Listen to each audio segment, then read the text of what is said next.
are for y'all. And so if you have certain topics you want to talk about, then I mean that's what we do. Otherwise, I just pontificate, and I don't know how interesting that is, but anyway, so remind me, who's in 5470? Betty, I think you're in 5470. Celia, Yasmin, and I Carrie. am, yes. I am, yeah. No, here, I've got my, yeah, Carrie and then Celia. All right, so Celia, are you in, no, Yasmin, are you in 5270? I'm 5470. Oh, good. Okay, well, that works out. I mean, not that. I'm in 5270. Sorry about that. Celia is in 52. Okay, all right. All right, so yeah, we can talk about, because now the classes are, 5470 used to be the capstone, and so they were different tracks, and I would have 5270 or whatever class I was teaching, I'd have a joint session so that the earlier program students, could kind of hear what was happening. But now you're really facing pretty much the same issues other than content. So that works out, if you're in just a different class. There's Carrie. Carrie, can you raise your calendar? I mean, oh gosh, calendar. Camera. There you are. Hi. Okay. Very nice. Nice to see you. All right. So 5470, I need to get I'm going to write a note right now. I need to get your darn APA corrections posted, because I noticed in the papers that the references weren't correct, and a lot of them, and you're just copying from from UO people, and they're not formatted correctly. So I'm going to do that as soon as we hang up. And UO people is supposed to be, I think they did. I sent them 1, 2, and 3 all at once, units 1, 2, and 3 corrections. And I think they got them corrected. I haven't checked with 4, and then 5 I totally forgot to do. So I'm going to go fix those references. But anyway, yeah, I think the class is really good. I like how they've rewritten it. 5270, I got to work on that, so I'm curious, always curious what people think about it, as far as, how valuable it is as a class. But I'm here for whatever y'all want to talk about. So Carrie, can you raise your camera, because we see your neck? And there's your mouth. She thinks she's working. So, like I said, I'm here to talk about whatever you want to talk about. Unit 6, about halfway through now. Betty, just so you know, I'm regrading your paper today. I have totally forgotten that, so don't think I'm not going. It's sitting there with a flag in my email, like, hey, pay attention. So I was really, I'm really pleased you asked me to redo it. It was a very interesting exercise. Say that again now. I said it was a really interesting exercise to have a second attempt at rereading and going over. It was really good. So even just to even have your feedback, because I know sometimes changing the grading is not possible, but I'm really, yeah, I mean, I adjust grades, so no, but good. I'm glad, yeah, I go over mine. It's helping me in, like, I've read to have a second attempt at it. I've read some literature in the UOP academic papers, how to find your voice, and who you're writing, think of the audience, and also because the workload is not as intense, it's giving me more opportunity to reach out for colleagues and get their opinion in like helping me to articulate my thinking better. So I think my last grade in the assignment showed I had time to like sit with someone and then because they were saying in one of the videos, they said, how can you like pass students advice on how they improve their academic writing? And they said, well, try to finish your writing earlier so you can reproof it, and having someone sit with you, and that's part of like improving your writing. And this last assignment, I've had time to do that, and I had a much better grade. And it's probably a little bit more pleasurable for you to read it. Sorry. Well, yeah. So I think the idea behind peer assessment of the writing is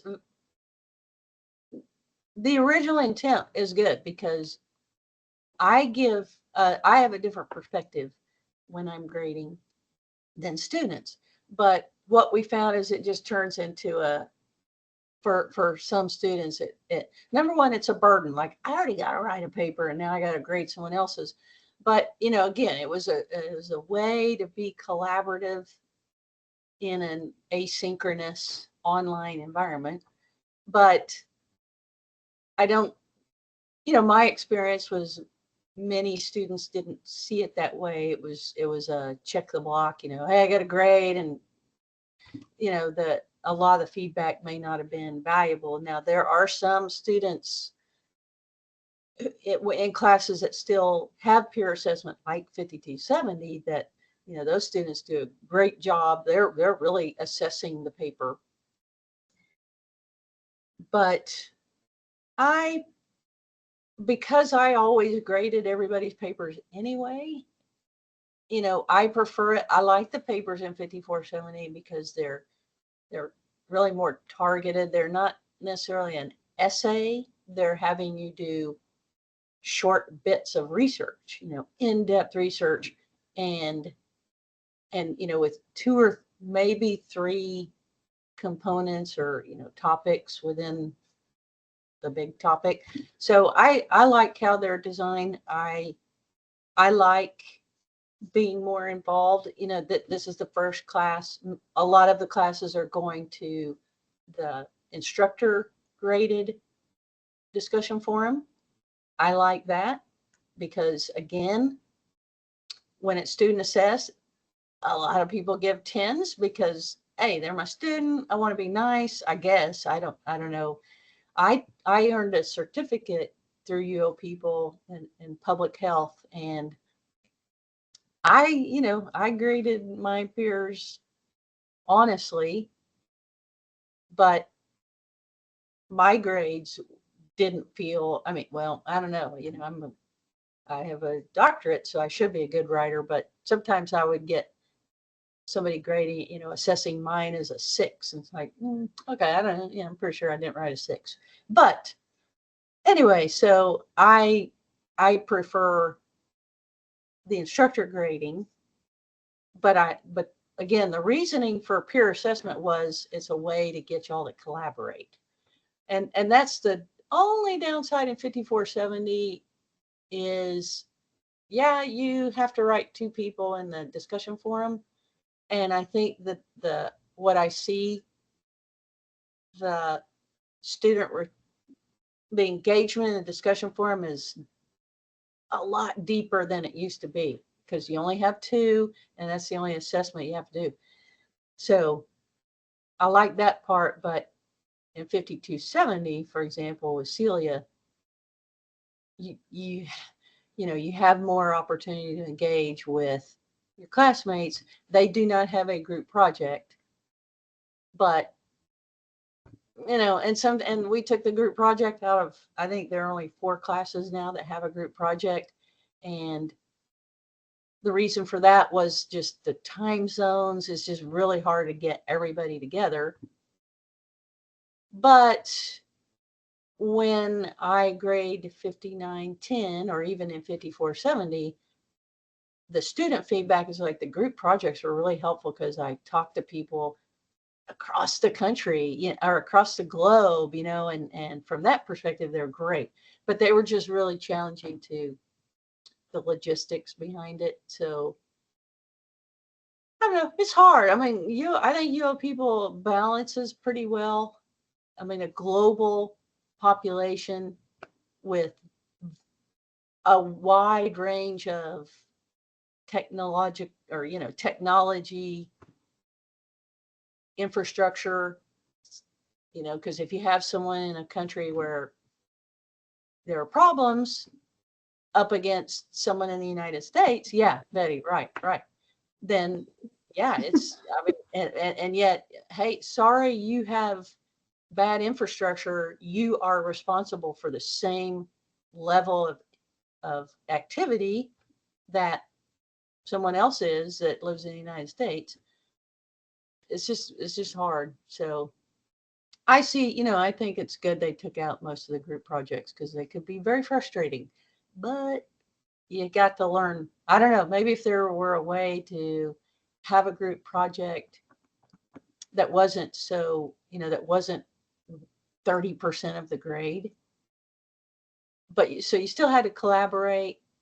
But then there are students who just would not take it seriously. Unfortunately, we have that even in the master's program. And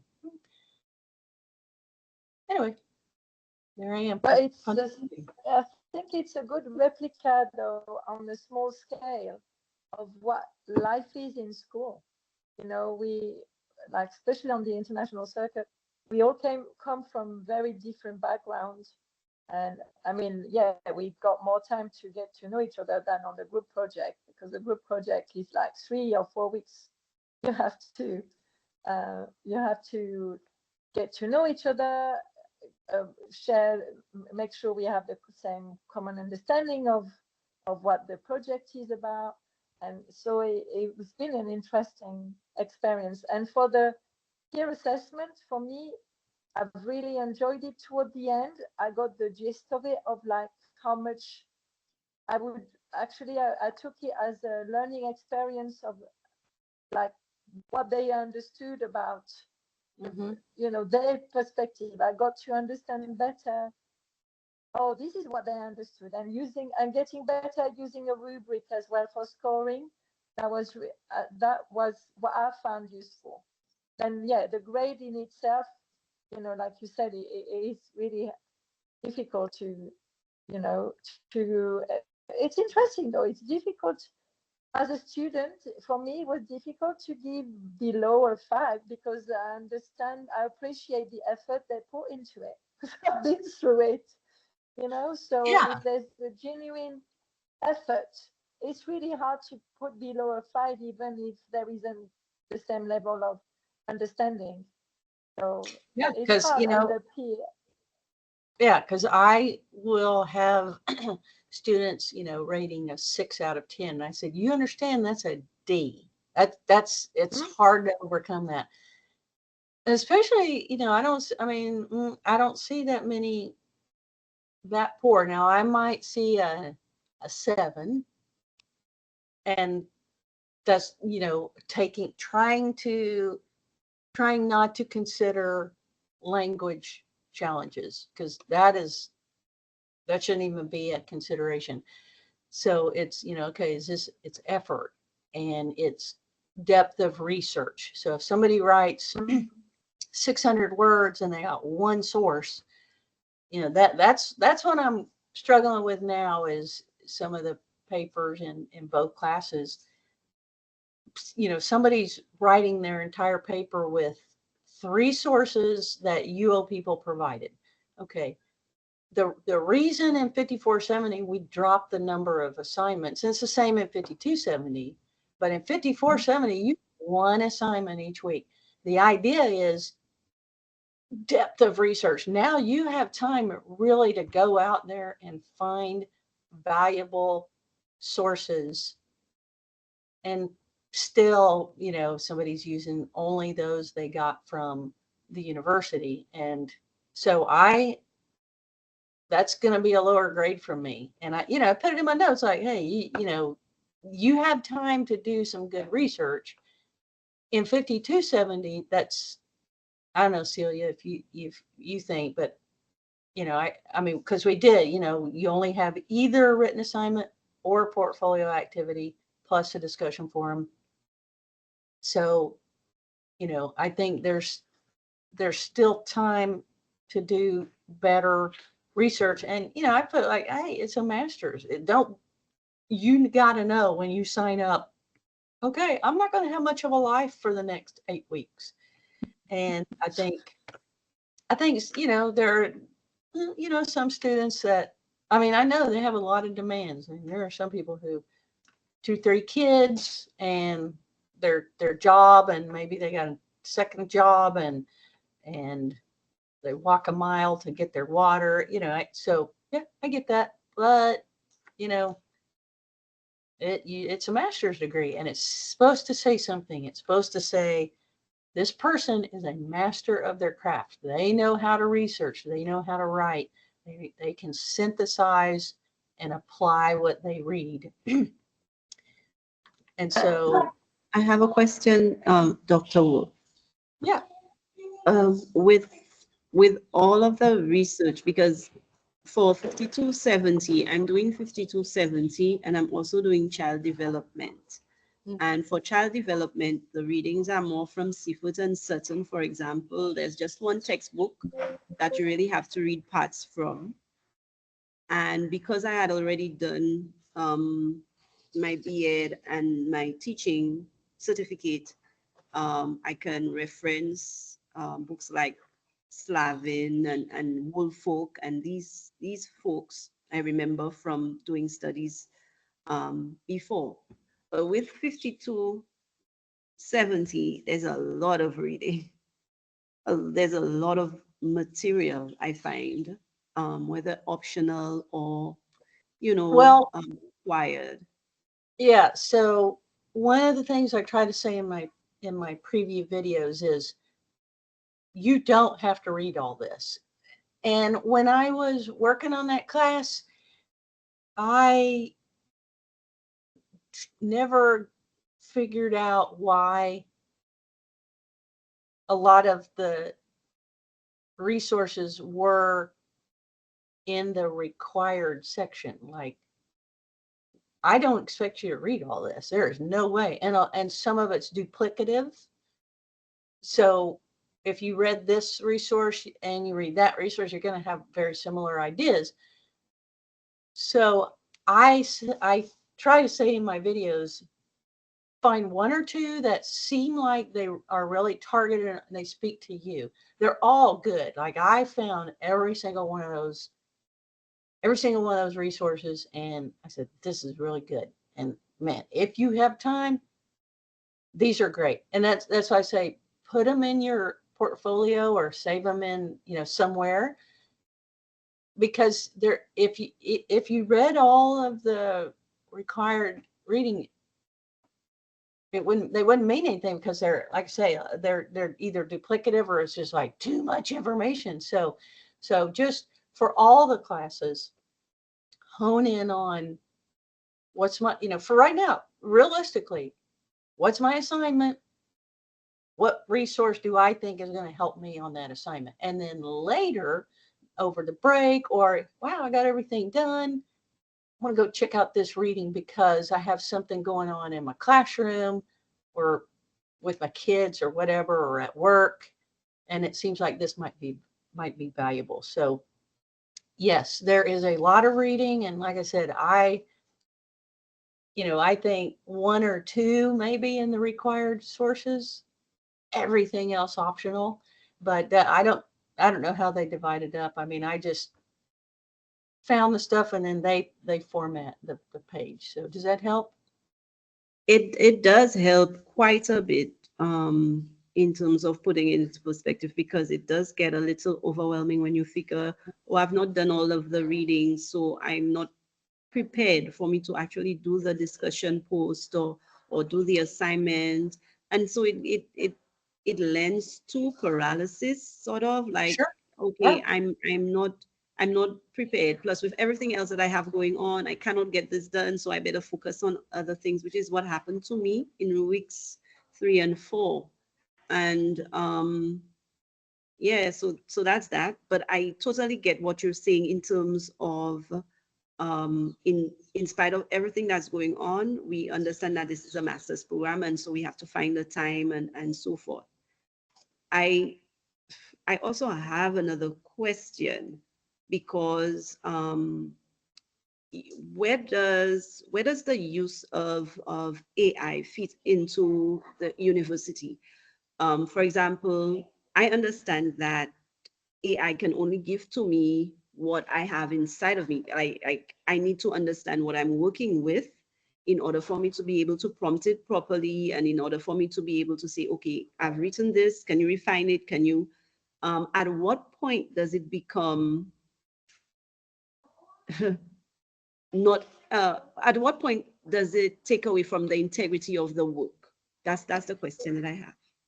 Yeah, great question, and a thinking question, and I appreciate your consideration. And at some point, I'm serving on the AI review committee, so we're trying to develop a policy. My Army role is at an education institution. We teach Army officers, and we've designed our AI policy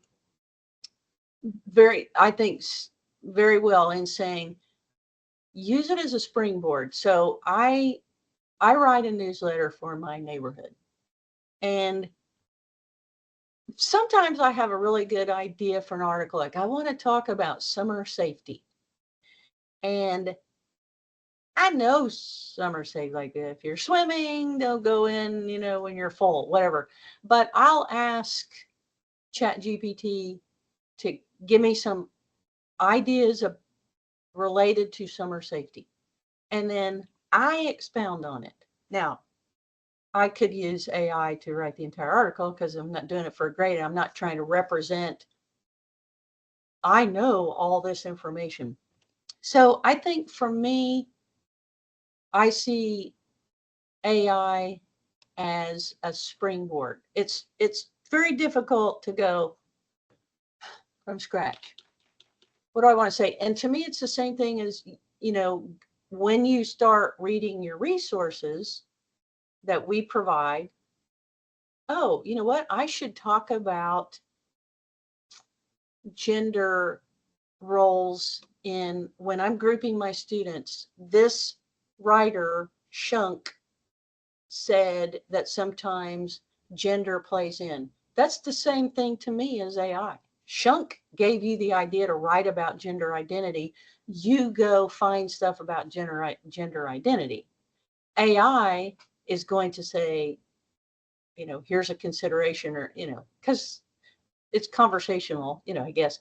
And if it brings up gender identity, I'm going to go do some research about gender identity. But I'm not even going to go as far as, hey, and I've named my Chat GPT Roger. So, hey, Roger, write me an article about collaborative learning, because it will. And I think now some of the platforms will even cite and reference, which bothers me a lot, because if it doesn't, at least you have to go at least you have to go find your own sources, or else, I guess, make up one. But anyway, so write me an article about collaborative learning. Boom, submitted. Or I'm going to change a little bit of this, to align with Shunk, for example. That's out and out cheating. To use Roger, what are some issues about collaborative learning? That's fine. That's like asking, peer learn. Hey, Betty, we're writing a paper on gender identity or collaborative learning. What issues do you see? Or from your own experience. It's just a resource. Roger is just out there. Oh yeah. Well, here are some things that teachers find. Okay, but now I'm going to go see what Shunk says about gender. So that's, in my mind, the perfect use of AI is, what are people saying are issues with collaborative learning? Because I'm a teacher, I'm in my classroom, and I don't have time to go talk to other teachers because I got to get home and take care of my kids. So I don't have a lot of interaction with my fellow educators, but Roger does. Roger's hearing from thousands, millions, whatever. So if that makes sense, that's my idea is, oh man, I got to write about collaborative learning. Well, no, it's good. So you go into the library and into Learn, and you type collaborative learning, and you get 3,200 responses. And then you take time to narrow down, or Roger can say, here are some of the top issues. It's all how you phrase the question, I think, is if you ask Roger, write a paper about the issues of collaborative learning. Wrong. Roger, what are some issues with collaborative learning in the classroom? Boom.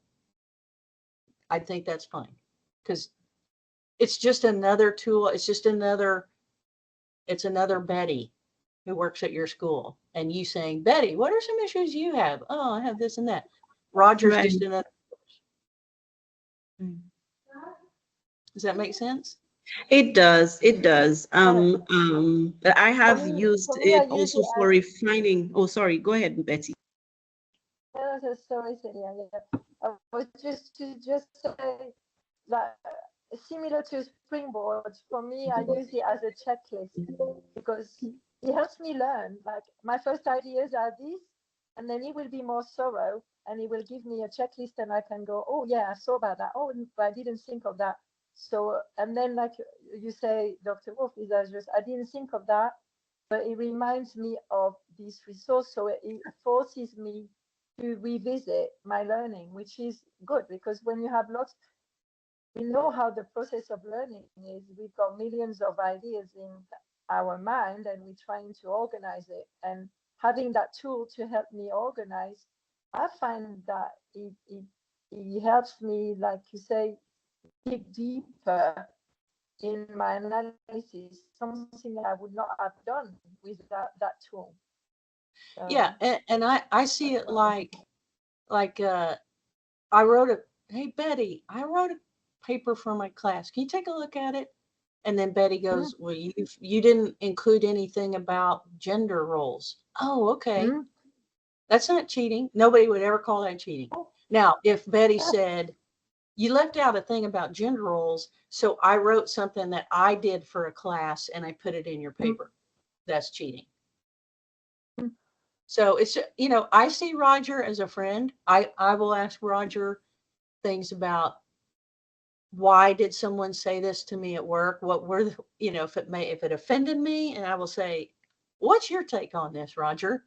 And now, of course, a human is always my first choice. Like, why did he say that? To Deidre or Kristen, right? But if they're not available, or I need something right then, hey, Roger, why would my boss have said this to me? So that's how I see it, is how would you use a human? You would not have Betty write your paper for you. And then you go through but you might have Betty tell you her perspective. And then you go out, again, if you say, Roger, what are some issues with collaborative learning? And Roger says gender roles, you go to the library and you say gender roles in collaborative learning. That's what I think it's designed for. Awesome. Thank you. Sure. Yeah. And now when I was working on my doctorate, master's, we didn't even have, we had computers, but I do not remember ever doing a search for any of my papers. We went to the library, but we had the internet. I mean, it was 1998. 99 through 2002. So we had the internet. Yeah, because actually I took we had comps. So we had one question from 30% of I guess a third of our classes, we had to answer a question. And that was on a computer, I'm pretty sure. Because I didn't print them out. Maybe I printed them out though, but you had to do it there. But anyway, I digress. Where in the world was I going with that? No, but that's it's what I'm actually really interested in with technology from some of my research is that as teachers, we learning at the same time as our students with the AI tool, you know, and that live moment of learning is really exciting. I find, you know, I think it's unprecedented because before we were teachers and we had all the knowledge, and now it's like we all in the same pot learning together, and it's quite a new skills to like what you said. I've heard people asking. I've not gone that stage of asking ChatGPT their opinion about things, and I've got to do it. I didn't think about it because I'm more interested in other parts of what they can do, like the checklist. Or I've asked, like the other day, I asked my Tanzanian teaching assistant to find a quickly. We were doing a celebration of a Mountain International Day celebration, and we were setting a poetry display, and I said, "Oh, can you find me a poem in Swahili about mountains?" And she could not find one, and we were pressing. So I just started in ChatGPT and said that, and then I said to her, then we went back with that dialogue. Like you said, it's an extra person in the dialogue, but it's a virtual one. And I said, well, can you check? And it was really nice because he gave us two options. He said, which one do you prefer? And we could choose. You know, it's like really like an interaction. So that was really exciting to use it for that, because I'm like, okay, I just started. Write me a haiku in Swahili about mountains, and she chose one, and she was like, yeah, I like that one. So we got to promote diversity, you know, using ChatGPT. Because I really wanted to include that Swahili perspective, and she was not used to being asked to produce things in Swahili, because we are in a very English focused environment. So they were not used to, and she's not used to also then it goes back to the new literacy skills. She's not used to browse the internet to find that kind of source I've asked her to find about poetry. She didn't know where to start, and you know, we were like, it took me about 10 minutes for me to find one in French. With more skills in browsing and finding sources. So it was really interesting, and that could be a risk with students. And I hope I'm not talking over Betty. I think it's frozen there. But with students, oh, okay, go ahead.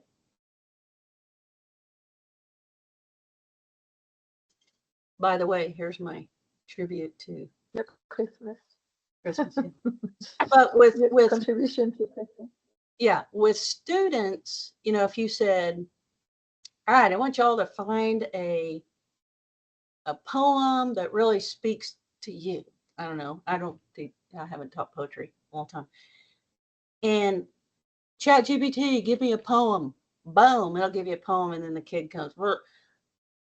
So, then the teacher says, okay, how am I going to overcome that? All right, students, I want you to bring in the book where you found the poem, or I don't know, whatever. I haven't like I said, I'm just coming up with this. But so there have to be some controls.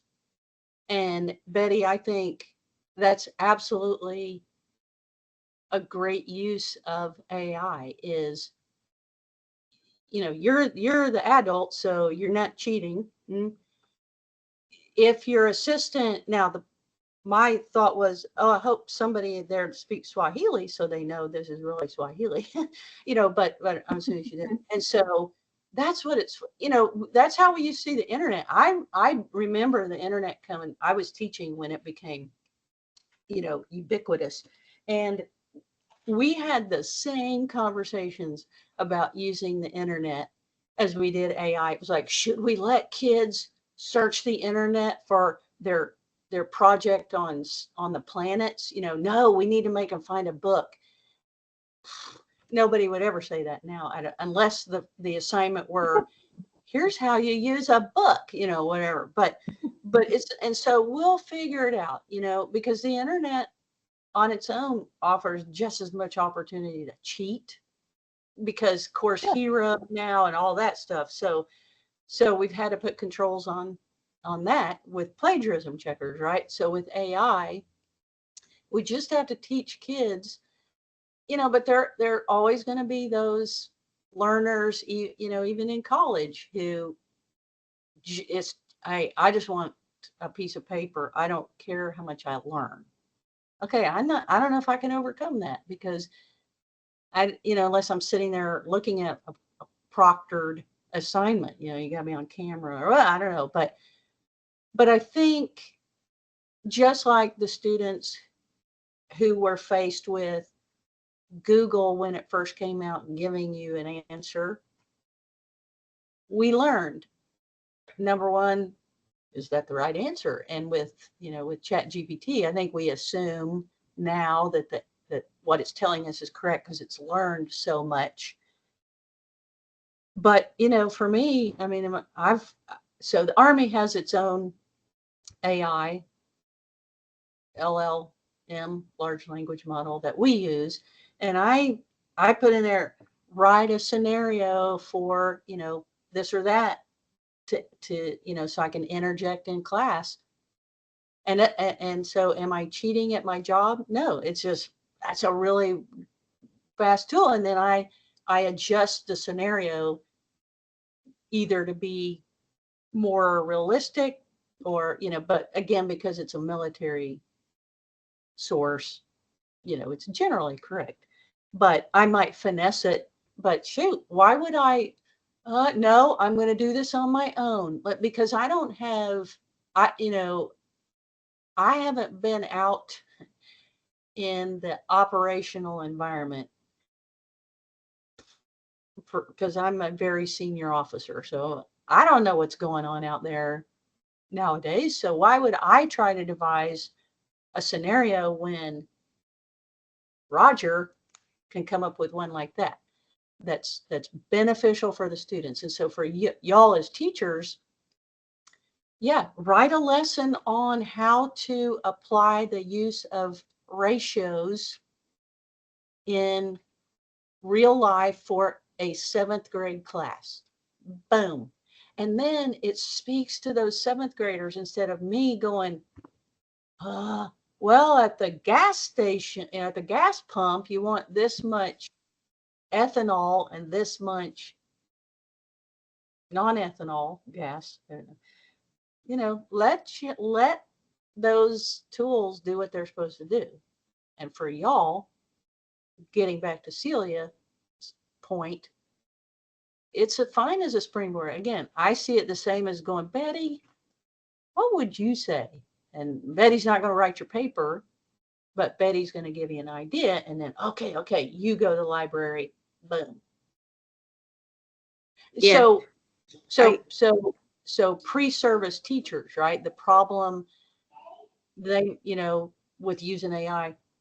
All right, you're a junior and you got to develop a lesson plan for an art class. Roger, write me a lesson plan for a 3rd grade art lesson. Boom, it spits it out, and the student teacher goes, here you are. Did they learn how to write a lesson plan? Nope. Okay, so that's an issue. Yeah, take that lesson plan and research, take the idea and go find your resources. Crayola.com, super, resource for art lessons. That's the proper use, I think, of AI. Indeed. And then there are some things that AI cannot do with in terms of the human connection. What it does do is save time so that we can spend more meaningful time with the students instead of trying to figure out. Again, it helps with the paralysis, because if I don't even know what I'm going to do, how can I action it? So it gives the ideas for what to do, and then now I can spend more time actually helping my students to understand and giving them that psychological safety and helping them to know that learning is, error driven, and it's okay that let's go, let's do this, but it is imperative that the students and ourselves, we get that information, that understanding in us first. Because a teacher who asks ChatGPT for a lesson plan who has no idea what it's supposed to look like would make a mess of it. Oh, yeah. Even in the execution. Right. So, yeah. So, yeah. And yeah, and I'm sorry about the paralysis. I get that. And I'm a springboard person. That's what I call us. So if my commandant comes and says, I need analysis on the number of candidates by MOS over the past 3 years, I can do that. But if he says, we need a way to tell our story, okay, so, and with writing, I need a writing prompt. And then I go to learn and go, type it in. But sometimes I don't even know what to search for. And that's certainly true in Google. I don't know, man, why do, or you just put in 2 words and then 13,000 hits. That's not helpful. So, we're supposed to learn how to narrow down. And there is which class is it? Maybe it was the 5470 old class that one of the, I think, discussion forum questions was, how do you search, or something like that. It was something about how have your skills in searching for resources developed over the program, or something like that. And I thought that was helpful, but everybody said the same thing. You got to learn to narrow your search terms and use quotation marks and Boolean operators. So, it was helpful, but it's like, okay, this assignment should be moved way earlier in the program, because if you're just now learning these search tools, but anyway, I digress. So, what else? Oops. Can I just say, because you're mentioning stuff too, we had secondary students gave us a very good, I'm looking it up now on the internet, a very good tool to download books. And it's called Anna's Archive. I don't know, should I put it in the discussion forum, or? What is this? You've got access. It's a website where you can download books, because sometimes for me it's really hard to get to the library, the university library, because I have to be online all the time, right? And also have to refresh. Yeah, so I have a post in there, I think it's in the course forum, about the unpaywall Yeah. that a student told me Yeah. about. And so, yeah, I Yeah, posted yeah. in there. That's the course forum is for that very thing. So yeah, put it in there. I put it in there. Let's see. Yeah, and I'll check it out. And if there's, I don't know, anything untoward, I can't imagine there is. As long Yeah. as things are, OER, which is open educational resources, because that's what I'm finding. So now I've started as an instructional designer, a volunteer instructional designer for the college. So I've learned all this stuff about open resources because, to me, if a web page is on the internet, it's open. If you didn't want it open, don't put it on the internet. But that's not what that means. You can, because a company can say all rights reserved, and that means we as a university cannot use it. We can't reference it because we didn't pay to have that content put together. It's not very frequent, but it has to say licensed or open or something like that, or just not all rights reserved. Because so with this Anna's, what'd you call it? So it's the word Anna, like Anna's. So Anna's possessives, Oh, Alice. Archive. Anna's archive. So the archive of Anna. Okay. And they're just books that she's linked Well, to? I've used it for books, but I think there's also articles and all kind of stuff. Because the articles is okay from the library resource from your people, because you download the article and then I can access it offline. But when it's for chapter of books and whole books, I can only download the chapter. And if I like some of the, like you said, for the optional reading, if there's part of the contents in the books that we've been asked to read a chapter from, there's other things that I'm interested in, I want to read later, then I don't have to connect on the internet.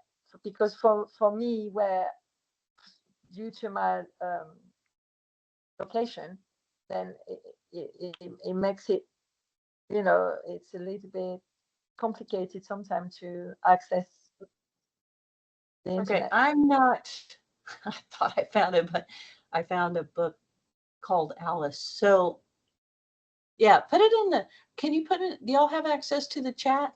Can you put the? I don't know, I'm pressing now and it's not showing the chat. It's not highlighting it. I think that's because y'all are guests. I'm not sure. But anyway, yeah, just put it in the course forum and I'll take a look.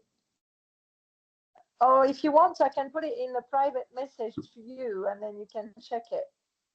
I'm sure it's fine. I'm sure it's fine. I mean, it's just another resource. So yeah, put it in the course forum and because like I said, that's why I put that unpaywall status. Somebody showed me that and that's amazing. However, it's secondary. Yeah, I remember my children when when they were in secondary school, and now I don't see them as much. And so when we interact, we talk about other things than study. But it's amazing. They used to teach me so much about internet resources. They can find so many things, and it's the same again with our secondary teacher students here. Yeah, it's just they just come to us in class and go, oh, and we go, where did you find that? And they go, oh, well, we found this really interesting website, and it's really useful, especially for us here, because our access to library, like physical books, is very limited. So maybe I should send pictures of the public library.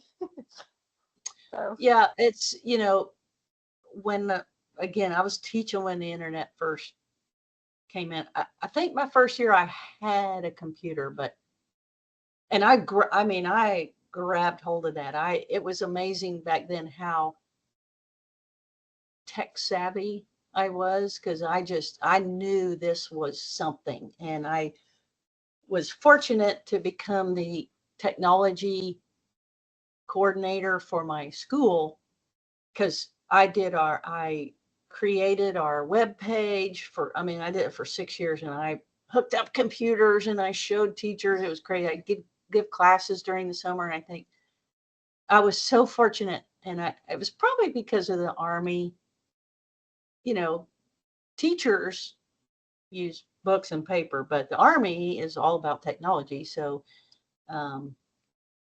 anyway, so I was very fortunate, but there wasn't a lot for teachers out there. You know, there wasn't there. And so now when I hear about teachers, oh, I went to Teachers Pay Teachers and got this, I'm like, you don't have to do that. Like, there's so many free resources for teachers, but there's not always a library that, you know, you can go and get learning theories book, you know, Shunk or whatever. So I'm glad to hear about this thing. I think that Betty's talking about, you know, that it's just another resource for teachers. Because in my opinion, I will pay more taxes to make everything free for teachers because it's education. But I think she's frozen. Ah, there she is back. Betty, so you were frozen. I don't know if you were talking. I was talking over you. No, but... I wasn't talking. Okay, good. Okay. All right. Well, yeah. So put that in the course forum, and I'll check it out. That's very exciting because, you know, I'm going back to the classroom this coming year, you know, school year starting in August or whatever. So all the stuff that's out there, you know, I'm 10 years past, so I'm going to be doing a lot of catch up for resources. I learned from y'all, that's for sure. So it's about time. I mean, I'm happy to stay on if y'all have more to talk about. But no, I just want to say that I hope the idea of office hours will take on, and then there'll be other opportunity in other courses. Even I've finished my module, but I find that as interesting as having a discussion or, you know, posting a discussion. It's a nice alternative, another different mode of communicating, which I find really interesting, especially getting to meet people like Celia who are doing other courses. So. yeah, like I said, it was when I had the joint classes, I think it was really good for those in, you know, earlier in the program. But now, and you know, it's still kind of true, but you know, y'all are basically back on the same track. So have you, Betty, have you looked at what you're going to take next? Are you ready for the capstone? I mean, are you at the end? Yeah, I've registered this week for the elementary. Okay. 5910. Yeah, I'm curious. Yeah. I don't know I know it's a project. That's what you're going to have to do, but I like a curriculum project. I'm not sure. There's a So, report, I think, in the blurb of like the course. There's also a report to do on some, on the project. So I really, and I want to put it in context in the school where I am, because I've got quite a few. Well, we've got the workshop for the teachers project with my head, so that's an interesting one. Like constructivism, it's to do with actually the course you're doing, Celia. I'm using that course, the project of like designing your own workshop. I am actually trying to apply it in for real, thanks to you, Dr. Wolf, for mentioning, reminding me about it. So that would be an interesting thing. So yeah, I'm really excited. Maybe I might write that of the impact it has on collaborative learning. I'm not sure. I'll see. yeah, you got some time. There's also the technology aspect I'm really interested. So yeah, I like the project we designed for 5270. I don't know when you took class, Betty, but you know, you're creating a professional development session So Celia, now you know that. I think they're like 10 slides or something that you are, pretending to create so that you can go back to your colleagues and teach them about a topic that you studied in 5270. And I really like that because, that's something I envision for all my students is you are a master of your craft. Go back and teach your colleagues who don't have your expertise. And so that final project is, look, you created something you can actually use. It's like those lesson plans. You can actually use this. We're not just having you write another paper about, which is great. It's valuable. Absolutely. You're doing research and you're learning things. But what can I take out of this classroom that I can, boom, use in real life? So I really like that project that they do in 5270. And yeah, Betty, that might be what they're doing in 5910 or 11. I don't know. I wasn't in on the team that redesigned it, but hopefully I get to teach it at some point. So, all right, y'all. Well, like I said, I'm happy to hang on, or I know you have other things to do, but I appreciate you joining me on a Sunday morning. Yeah, really